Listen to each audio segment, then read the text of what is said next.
Hello guys, आप सभी का स्वागत है आज की इस जीके की क्लास में। आज हम लोग महत्वपूर्ण जीके के प्रश्नों को देखेंगे जो दिल्ली सल्तनत से संबंधित हैं। इन प्रश्नों को हम बहुत ही अच्छी तरह से एनालाइज करने के बाद आप लोगों के लिए लाए हैं, जो आपकी RPF constable and other exam के लिए भी, जो रेलवे से संबंधित है और अन्य स्टेट एग्ज़ाम के लिए बहुत महत्वपूर्ण होंगे। तो चलिए हम लोग देखते हैं आज के अपने इस सीरीज़ में, जिसमें हम आप 25 क्वेश्चनों की ये सीरीज लाएंगे जो आपके परीक्षा में बहुत ही लाभदायक होगा। तो चलिए शुरू करते हैं आज की क्लास। आपका पहला प्रश्न है, दिल्ली सल्तनत की स्थापना किस वर्ष हुई थी? क्या दिल्ली सल्तनत की स्थापना 1192 में हुई थी, 1206 में हुई थी, 1290 ईस्वी में हुई थी या 1320 में हुई थी? तो चलिए जल्दी जल्दी बताइए, दिल्ली सल्तनत की स्थापना किस वर्ष हुई थी? तो जो हमारा इसका सही जवाब हो जाएगा वो ऑप्शन बी, यानी 1206 में दिल्ली सल्तनत की स्थापना हुई थी। कब हुई थी? तो 1206 में दिल्ली सल्तनत की स्थापना हुई थी। चलिए आगे देखते हैं। अगला प्रश्न हमारा क्या है? अगला प्रश्न है, दिल्ली सल्तनत का जो पहला शासक था वो कौन था? जो ये दिल्ली सल्तनत की स्थापना 1206 में हो गई। कब हो गई? तो 1206 में आपकी दिल्ली सल्तनत की स्थापना हो गई। तो जब स्थापना हुई तो कोई इसे स्थापित करने वाला होगा, तो वो जो पहला शासक था वह कौन था? तो क्या वह कुतुबुद्दीन ऐबक था, इल्तुतमिश था, बलबन था या अलाउद्दीन खिलजी था? तो कौन होगा? जल्दी कमेंट करके बताइए कि दिल्ली सल्तनत का पहला शासक कौन था। तो हमारे जो दिल्ली सल्तनत है, इसका जो पहला शासक था वह कुतुबुद्दीन ऐबक है। इसने ही जो दिल्ली सल्तनत की नींव रखी थी, दिल्ली सल्तनत में नींव रखी थी, जिसके शासनकाल को गुलाम वंश कहा गया। क्या कहा गया? तो गुलाम वंश का संस्थापक भी कुतुबुद्दीन ऐबक को कहते हैं। क्या कहते हैं? गुलाम वंश का संस्थापक है। जो इल्तुतमिश है, यह सेकेंड शासक था। इसे दिल्ली सल्तनत का वास्तविक संस्थापक भी कहते थे। ये कुतुबुद्दीन ऐबक है, यह इसकी राजधानी लाहौर थी, लेकिन इल्तुतमिश ने अपनी जो राजधानी है वह दिल्ली बनाई। इसलिए इल्तुतमिश को जो है दिल्ली सल्तनत का वास्तविक संस्थापक कहते हैं। चलिए आगे देखते हैं। अगला प्रश्न है, कुतुबुद्दीन ऐबक की मृत्यु कैसे हुई? जो यह कुतुबुद्दीन ऐबक है, दिल्ली सल्तनत का जो पहला शासक था, जिसने 1206 में गुलाम वंश की स्थापना की थी, यह कैसे मृत्यु इसकी हुई? तो इसकी मृत्यु जो हुई, क्या युद्ध में मारा गया था, या घोड़े से गिरने के कारण इसकी मृत्यु हुई थी, या किसी बीमारी के कारण इसकी मृत्यु हो गई थी, या इसकी जो कुतुबुद्दीन ऐबक है इसकी हत्या किसने ने कर दी थी? तो जो कुतुबुद्दीन ऐबक है इसकी मृत्यु घोड़े से गिरने के कारण हुई थी। तो कैसे घोड़े से गिर रहा था? या घोड़े पर बैठकर पोलो नामक एक गेम खेल रहा था, जिससे उसे गिरने के कारण घोड़े से इसकी मृत्यु हो गई। तो चलिए देखते हैं। अगला प्रश्न हमारा है प्रश्न नंबर 4, निम्नलिखित में से किसने इक्तादारी प्रणाली की शुरुआत की? तो जो इक्तादारी प्रणाली है, इक्ता प्रथा जिसको बोल सकते हैं, हम लोग इक्ता प्रथा भी बोलते हैं। क्या? इक्ता प्रथा। क्या? इक्ता प्रथा को किसने शुरू किया था? शॉर्ट फॉर्म में आप इक्तादारी प्रणाली को क्या बोल सकते हैं? इक्ता प्रथा को किसने शुरू किया? क्या वह इल्तुतमिश था जिसने इक्ता प्रथा शुरू की, बलबन ने शुरू किया, फिरोज शाह तुगलक ने शुरू किया, या अलाउद्दीन खिलजी ने शुरू किया? तो जल्दी जल्दी बताइए किसने इक्तादारी प्रणाली यानी इक्ता प्रथा को शुरू किया? तो चलिए इसका आंसर हो जाएगा आप लोगों का इल्तुतमिश। क्या? इल्तुतमिश ने ही इक्ता प्रथा की शुरुआत की थी। अगला प्रश्न देखते हैं। अगला प्रश्न हमारा है, चालीसागढ़ यानी तुर्की चालीसा की स्थापना किसने की थी? चालीसागढ़ यानी तुर्की चालिका की स्थापना किसने की थी? इल्तुतमिश ने की थी, बलबन ने की थी, कुतुबुद्दीन ऐबक ने की थी, या रुकनुद्दीन फिरोज ने की थी? तो जो चालीसागढ़ है इसकी स्थापना किसने की थी? यानी 40 सरदारों का जो समूह था उसकी गठन किसने किया था? तो इल्तुतमिश ने चालीसागढ़ की स्थापना की थी। किसने किया था? तो इल्तुतमिश ने चालीसागढ़ की स्थापना की थी। चलिए अगला प्रश्न देखते हैं। अगला प्रश्न हमारा है दिल्ली में एक सेकेंड। दिल्ली में जो कुतुब मीनार है इसका निर्माण कार्य किसने शुरू कराया था? जो दिल्ली में कुतुब मीनार है जिसकी ऊंचाई 72.5 मीटर है। कितना है? 72.5 मीटर जिसकी ऊंचाई है। इसका निर्माण कार्य किसने प्रारंभ कराया था? तो क्या इल्तुतमिश ने कुतुब मीनार का निर्माण कार्य प्रारंभ कराया था, कुतुबुद्दीन ऐबक ने कराया था, अलाउद्दीन खिलजी ने कराया था, मोहम्मद बिन तुगलक ने कराया था? तो कौन कुतुब मीनार का निर्माण कार्य प्रारंभ कराया था? तो कुतुबुद्दीन ऐबक ने 1193 में। कब? एक सेकेंड। 1193 में। कब? 1193 में कुतुबुद्दीन ऐबक ने। किसने? कुतुबुद्दीन ऐबक ने कुतुब मीनार का निर्माण कार्य शुरू कराया था जिसको इल्तुतमिश ने पूर्ण कराया था। कुतुब मीनार का निर्माण कुतुबुद्दीन ऐबक ने पूरा नहीं करवा पाए थे, जिसके कारण इसको पूरा जो करवाया था वह इल्तुतमिश ने कराया था, लेकिन इसको शुरू कुतुबुद्दीन ऐबक ने 1193 ईस्वी में शुरू कराया था। अगला क्वेश्चन देखते हैं। अगला क्वेश्चन है सिजदा एवं पायबोस प्रथाओं को समाप्त करने वाला शासक कौन है? यानी सिजदा एवं पायबोस प्रथा को शुरू किसने किया था? तो शुरू तो बलबन ने किया था। किसने किया था? शुरू बलबन ने किया था। लेकिन इस प्रथा को समाप्त, इस प्रथा का अंत किस शासक ने किया था? तो क्या इस प्रथा का अंत फिरोज शाह तुगलक ने किया था, अलाउद्दीन खिलजी ने किया था, या मोहम्मद बिन तुगलक ने किया था? तो सिजदा एवं पायबोस प्रथा को अलाउद्दीन खिलजी यानी खिलजी वंश के शासक अलाउद्दीन खिलजी ने समाप्त किया था। चलिए अगला प्रश्न देखते हैं। अगला प्रश्न है किस शासक को जिल ए इलाही यानी ईश्वर का प्रतिनिधित्व कहते हैं? क्या? जिल ए इलाही यानी ईश्वर का प्रतिनिधित्व किस शासक को कहते हैं? क्या वह इल्तुतमिश को कहते हैं, बलबन को कहा जाता है, अलाउद्दीन खिलजी को कहा जाता है, या फिरोज शाह तुगलक को? किस शासक को जिल ए इलाही यानी ईश्वर का प्रतिनिधित्व किसको कहते हैं? तो ईश्वर का प्रतिनिधित्व जो है वो आप बलबन को कहा जाता है। किसको कहा जाता है? बलबन को कहा जाता है। चलिए अगला प्रश्न देखते हैं। अगला प्रश्न है अलाउद्दीन खिलजी ने मूल्य नियंत्रण नीति लागू करने के लिए कौन सा विभाग बनाया था? जो अलाउद्दीन खिलजी है यह मूल्य नियंत्रण की नीति लागू करने के लिए ये कौन सा विभाग बनाया था? तो जो अलाउद्दीन खिलजी है इसने कौन सा विभाग बनाया था? दीवान ए रियासत, दीवान ए अमीर को ही, दीवान ए बदगान, या दीवान ए इंसाफ? तो कौन सा विभाग बनाया था? इसका सही जवाब हो जाएगा आपका दीवान ए रियासत। अलाउद्दीन खिलजी ने मूल्य नियंत्रण नीति लागू करने के लिए दीवान ए रियासत विभाग बनवाया था। चलिए अगला प्रश्न देखते हैं। अगला प्रश्न हमारा है खलीफा द्वारा सुल्तान की उपाधि किसे प्राप्त की गई? जो खलीफा हैं उनके द्वारा जो सुल्तान की यह उपाधि है यह किसको दी गई? क्या बलबन को दिया गया, इल्तुतमिश को दिया गया, अलाउद्दीन खिलजी को दिया गया, या मोहम्मद बिन तुगलक को दिया गया? तो जो खलीफा द्वारा सुल्तान की उपाधि इल्तुतमिश को प्रदान किया गया है। यानी खलीफा से खिलफत प्राप्त करने वाला शासक इल्तुतमिश था। यानी खिलफत का हिंदी अनुवाद होता है सुल्तान। यानी खलीफा से खिलफत किसने प्राप्त किया था? तो इल्तुतमिश को खलीफा के द्वारा सुल्तान की उपाधि दी गई।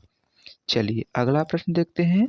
अगला प्रश्न हमारा है दिल्ली सल्तनत की पहली महिला शासिका कौन थी? जो दिल्ली सल्तनत है इसकी जो पहली महिला शासिका थी वो कौन थी? क्या वह रजिया सुल्तान थी, नूरजहाँ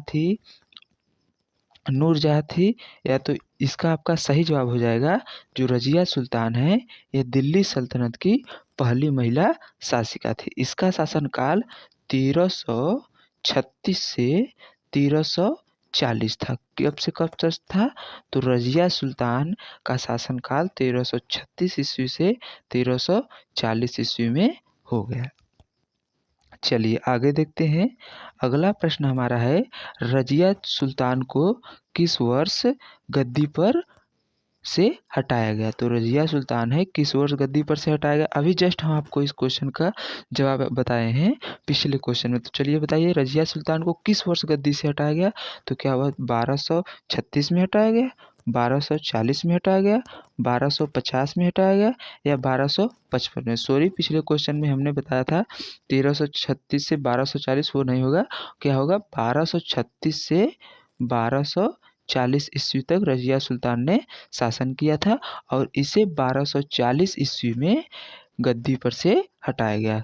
गद्दी पर से कैसे हटाया गया? इसकी हत्या कैथल हरियाणा में 1240 में कर दी गई। जब यह तबरहिंड भटिंडा पंजाब से जब वहाँ के विद्रोह को दबाकर वापस लौट रहे थे तो कैथल हरियाणा के मार्ग पर ही इसकी 1240 में हत्या करके इसे गद्दी पर से हटा दिया गया था।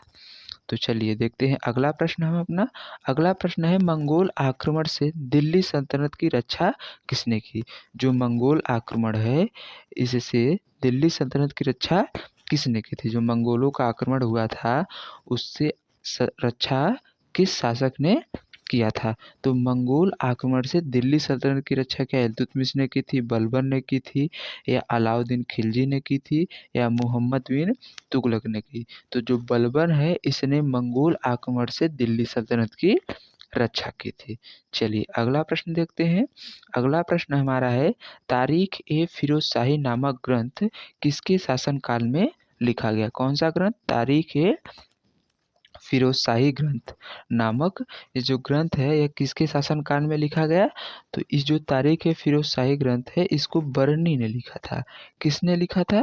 बर्नी के द्वारा तारीख ए फिरोज शाही ग्रंथ जो है वह लिखा गया। क्या यह बलबन के शासनकाल में लिखा गया या फिरोज शाह तुगलक के शासनकाल में या अलाउद्दीन खिलजी के शासनकाल में या फिर मोहम्मद बिन तुगलक के शासनकाल में? तो यह तारीख ए फिरोज शाही नामक ग्रंथ है यह फिरोज शाह तुगलक के शासनकाल में लिखा गया। किसके शासनकाल में लिखा गया? तो फिरोज शाह तुगलक के शासनकाल में। चलिए अगला प्रश्न देखते हैं। अगला प्रश्न हमारा है दिल्ली सल्तनत का सबसे विवादास्पद शासक कौन था? जो दिल्ली सल्तनत है वह कौन सा शासक था जिसमें सबसे ज़्यादा विवाद हुए? ऐसे कौन सा शासक था जिसके समय सबसे अधिक विवाद हुए यानी विवादास्पद शासक कौन था? तो क्या मोहम्मद बिन तुगलक था, बलबन था, सिकंदर लोदी था या कुतुबुद्दीन ऐबक था? तो इसका आपका सही जवाब हो जाएगा मोहम्मद बिन तुगलक सबसे विवादास्पद शासक था। इसे रक्त पिपासु भी कहते हैं। चलिए अगला प्रश्न देखते हैं। अगला प्रश्न है तुगलक वंश की स्थापना किसने की थी? तुगलक वंश जो है इसकी स्थापना किसने की थी? जो तुगलक वंश है इसकी स्थापना क्या फिरोज शाह तुगलक ने की थी या गयासुद्दीन तुगलक ने की थी या मोहम्मद बिन तुगलक ने की थी या नसरुद्दीन महमूद ने की थी? तो जो तुगलक वंश है इसकी स्थापना गयासुद्दीन तुगलक ने की थी। यह दिल्ली सल्तनत का सबसे बुजुर्ग शासक था। कौन? गयासुद्दीन तुगलक जो था यह दिल्ली सल्तनत का सबसे बुजुर्ग शासक था। इसने ही तुगलक वंश की स्थापना की थी। चलिए अगला प्रश्न देखते हैं। अगला प्रश्न हमारा है प्रश्न नंबर 17। किस शासक ने अपनी राजधानी दिल्ली से दौलताबाद स्थानांतरित की? जो कौन सा शासक है जिसने अपनी राजधानी दिल्ली से दौलताबाद कर दिया?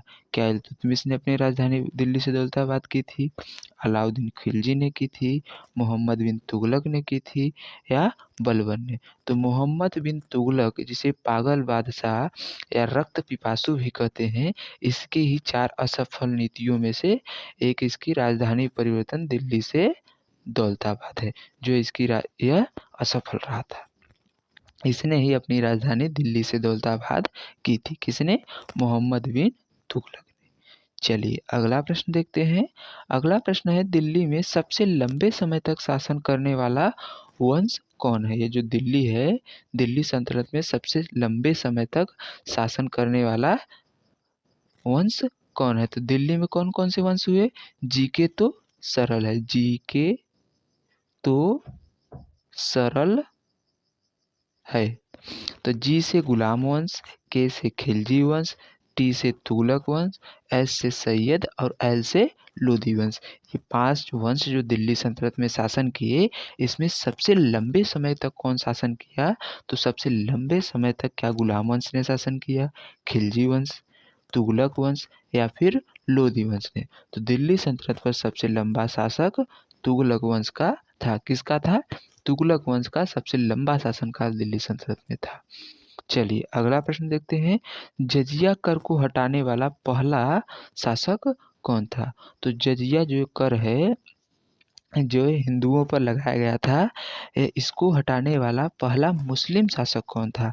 तो जो पहला मुस्लिम शासक था, क्या वह अलाउद्दीन खिलजी था, या मोहम्मद बिन तुगलक था, या फिरोज शाह तुगलक था, या अकबर था? तो जजिया कर को हटाने वाला पहला मुस्लिम शासक मोहम्मद बिन तुगलक था। कौन था? मोहम्मद बिन तुगलक था। और दूसरे शासक पे अकबर आता है, जो मुस्लिम शासक था, इसने भी जजिया कर को समाप्त किया था। तो पहला शासक जिसने जजिया कर को हटाया वो मुस्लिम, तो मोहम्मद बिन तुगलक। चलिए अगला प्रश्न देखते हैं। अगला प्रश्न है, मदद ए मास किससे संबंधित है? ये जो प्रणाली है मदद ए मास, यह किससे संबंधित है? या क्या यह कर प्रणाली है, या भूमि अनुदान है, या सैन्य संगठन है, या व्यापार है? तो मदद ए मास जो है, यह भूमि अनुदान से संबंधित है। किससे संबंधित है? भूमि अनुदान से संबंधित है। चलिए अगला प्रश्न देखते हैं। अगला प्रश्न है, दिल्ली सल्तनत का अंतिम शासक कौन था? जो दिल्ली सल्तनत है, जब इसकी समाप्ति की ओर था, तो उस समय इसका अंतिम शासक कौन था? क्या सिकंदर लोधी दिल्ली वंश के अंतिम शासक थे, बाबर था, इब्राहिम लोधी था, या फिर शेरशाह सूरी था? तो दिल्ली सल्तनत का अंतिम शासक इब्राहिम लोधी था। कौन था? इब्राहिम लोधी था। जब जब यह बाबर और इब्राहिम लोदी के बीच 1526 में युद्ध हुआ। कब? 1526 में युद्ध हुआ, तो इब्राहिम लोदी युद्ध में मारा गया और दिल्ली सल्तनत का अंत हो गया। तो इस प्रकार इब्राहिम लोदी जो था वह दिल्ली सल्तनत का अंतिम शासक था। चलिए देखते हैं अगला प्रश्न। अगला प्रश्न है, पानीपत की पहली लड़ाई कब हुई थी? पानीपत जो है, इसकी पहली लड़ाई कब हुई थी? क्या 1426 में हुई थी, 1498 में हुई थी? सी ऑप्शन होगा आपका 1526 में हुई थी, या डी ऑप्शन होगा आपका 1556 में हुई थी। तो कब हुई थी? तो पानीपत का जो ये पहली लड़ाई है वो 1526 में इब्राहिम लोदी और बाबर के बीच पानीपत के मैदान में लड़ी गई थी। चलिए आगे देखते हैं। अगला प्रश्न है आपका, लोधी वंश की स्थापना किसने किया था? तो लोधी वंश की स्थापना किसने की थी? सिकंदर लोधी ने की थी, इब्राहिम लोधी ने की थी, बहलोल लोधी ने की थी, या फिर दौलत खान लोधी ने की थी? तो लोधी वंश की स्थापना आपके बहलोल लोधी ने किया था। किसने किया था? तो बहलोल लोधी ने लोधी वंश की स्थापना की थी। चलिए अगला प्रश्न देखते हैं। अगला प्रश्न है, अलाई दरवाजा किसने बनाया था? जो यह अलाई दरवाजा है, इसको किस शासक ने बनवाया था? क्या बलबन ने बनवाया था? एक सेकेंड, क्या बलबन के द्वारा निर्माण करवाया गया था, इल्तुतमिश ने निर्माण कराया था, अलाउद्दीन खिलजी, या फिर मोहम्मद बिन तुगलक? तो अलाई दरवाजा अलाउद्दीन खिलजी के द्वारा बनवाया गया था। किसके द्वारा? अलाउद्दीन खिलजी के द्वारा बनवाया गया था। चलिए अगला प्रश्न, और आज की क्लास का अंतिम प्रश्न की पर हम लोग पहुंच चुके हैं। तो चलिए इस प्रश्न को देखते हैं। किस शासक ने 50 से अधिक नई मस्जिदों का निर्माण कराया? कौन सा ऐसा शासक था जिसने 50 से अधिक नई मंदिरों का निर्माण कराया? तो क्या वह बलबन थे, अलाउद्दीन खिलजी थे, या फिरोज शाह तुगलक थे, या फिर मोहम्मद बिन तुगलक ने 50 से अधिक नई मस्जिदों का निर्माण कराया? तो आप लोग इस क्वेश्चन का जवाब हमें कमेंट बॉक्स में देंगे। देखते हैं आप लोगों में से कितने लोग हमें इसका जवाब कमेंट बॉक्स में देते हैं। और इस इस क्वेश्चन को हम नेक्स्ट सेशन में आप लोगों को ज़रूर बताएंगे इसका जवाब क्या होगा। तब तक आप लोग सर्च करके हमें कमेंट बॉक्स में इसका जवाब ज़रूर दीजिए। इसी प्रकार रेगुलर बेसिस पे आप लोगों को आरपीएफ कांस्टेबल एग्ज़ाम 2025 के लिए हम सीरीज लेकर आ रहे हैं। आपको सभी लेक्चर 8:30 बजे सुबह प्रतिदिन मिला करेंगे।